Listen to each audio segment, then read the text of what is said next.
في البداية أنا برحب بيكم كلكم وعايز أقول لكم إن إحنا في أزمة حقيقية. موضوع قطع الكهرباء. طب أنا عندي أزمة، طب أنا عندي مشكلة، هتتخلوا عنها؟ يمكن إحنا بقالنا إيه؟ 3 4 5 شهور في الحكاية دي تقريبا. وأنا في أي كهرباء تعجبها؟ لا. تعرف؟ فبيحصل إن إحنا نطلع أو بقالنا 4 شهور بنطلع ننتقد فكرة انقطاع الكهرباء. يا جماعة الكهرباء، أنا آسف أنا بقول لكم ده، الكهرباء مهمة. ربنا يعدي الكريب ده على خير. ايه الجهاز ده؟ فجي ربنا قال لي طيب انا هخلي معاك اكتر من الفلوس، هخلي معاك اكتر من الفلوس. في ترتيب الاولويات اصبح انه مهما التوك شو او الناس المذيعين دول قالوا ما قالوا او نقلوا وجعة الناس، موضوع الكهرباء باقي. لازم تعرفوا تاني ليه البلد دي ضاعت. قطع الكهرباء باقي. أنا مش عايز يبقى فيه تطبيع مع الفكرة. إن إحنا بنطبع الفكرة إنه إيه؟ إن إحنا خلاص ما هو بيتقطع بقى، ما أنت عارف أصل النور بيتقطع. يعني هيقولوا لك إيه؟ خليك لطيف بقى، لأن إحنا ده حل مؤقت 6 شهور 7 شهور سنة وما عندناش إجابة، ولكن هنعمل.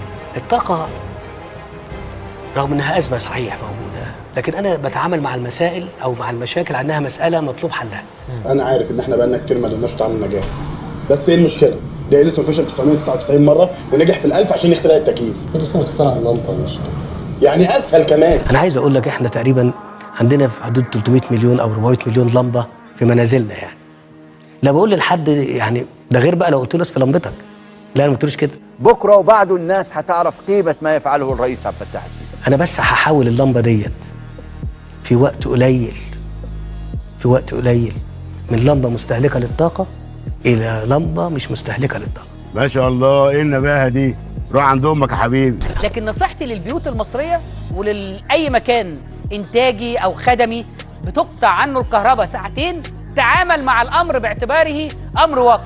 هل في وسائل نقلل بيها استخدامنا للطاقة؟ ترشيد يعني؟ ترشيد، لقيت. واشتغل بقى في التعامل مع فلسفة قطع الكهرباء. خليك عملي بقى. ما احنا بقى لنا 4 شهور ما تقطعوش الكهرباء بيقطعوها. المشكلة بقى لكل واحد فاهم ان هو فاهم، وكده مش ممكن يفهم. بالك بقى لو فاهم ان هو مش فاهم كده ممكن يفهم. حضرتك فاهم؟ لا مش فاهم. يبقى هتفهم. أنا شايف إن حل أزمة الكهرباء إننا نعمل حملة توعية بترشيد الاستهلاك. فكرة أن هذا الأمر هيكمل علشان إحنا عندنا ظروف. ثقافة الترشيد في إن أنا بولع تكييف على قد أوضة، بإن أنا لو في وأنا خارج من الأوضة بس في اللمبة. أنا فاهم الكلام ده، لكن الظروف دي دورك كحكومة إن أنت تحلها. لا كده مش هينفع يا اخوان، انا مش هسكت. تسقط الحكومه، تسقط الحكومه. موضوع الكهرباء اللي بتتقطع احنا نقدر نخليها ما تتقطعش؟ طبعا. انتوا قررتوا هذا الامر ان يستمر ليه؟ طب بيوفر كام؟ نجيب منين؟ فطارق بيبيع الغاز بنسيبه يبيع عشان يجيب ايه؟ 300 مليون دولار؟ 300 تقريبا يا فتحي. اللي له قرش ايه؟ ما بينامش.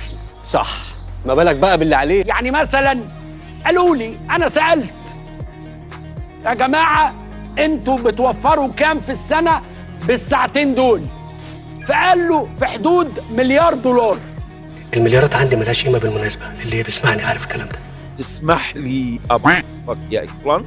طيب هل التوفير ده يوازي اللي بيتعمل في الناس في العمارات؟ اغلب الناس في مصر تعيش في عمارات. هل تخيلتم يوما أن انقطاع التيار الكهربائي وتعطل المصعد عن العمل قد يتسبب بوفاة شخص داخل ذلك المصعد؟ نعم، هذا ما وقع بالفعل. اقول لك ايه، بحته ارض $1 مليار يا اخي كل سنه وغطي موضوع الكهرباء. لا لا لا لا امال مصر اللي انتيتونيا. انت مش هتعتمد على كده، هتخش تركب له اللمبه. نعم نعم نعم. اتاخر انت مؤمن بالموضوع مش مؤمن اتاخر كده بالبساطه دي. نعم، يعني أنا مش عارفة الدولة هتعمل إيه ولا إيه ولا ما إيه. عنديش يعني خيار تاني. انا بقول كلام وانا مش عايز حاجه. الراجل ده ادى وبيأدي، بس يا ريت كلنا نبقى على نفس النسق. يا استاذ مش في حمار بيتكلم، طالما في بيتكلم ما تسمع يا عم. إذا كنا نحاول ترشيد الإنفاق لتوفير $200 مليون شهريا، كل اللي انا قلته لكم ده ثمنه $1 مليار.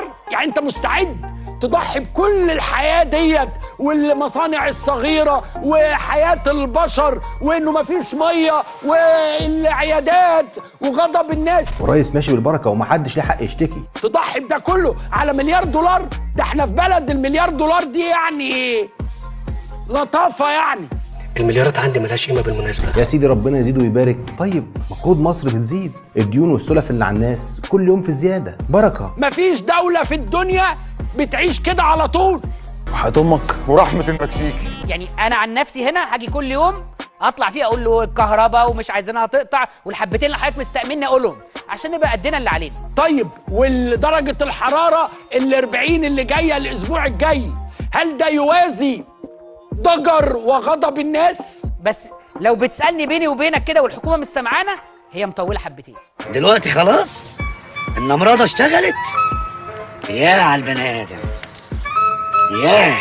المواطن بيسأل امتى سيتم يعني التوقف عن سموها ايه، تخفيف الأحمال أو قطع الكهرباء؟ شويه الكهرباء اللي بيتقطعوا دول بكام؟ 300 مليون دولار، وانتم ما تعرفين شايف الفلوس عامله ازاي. يا نهار ابيض.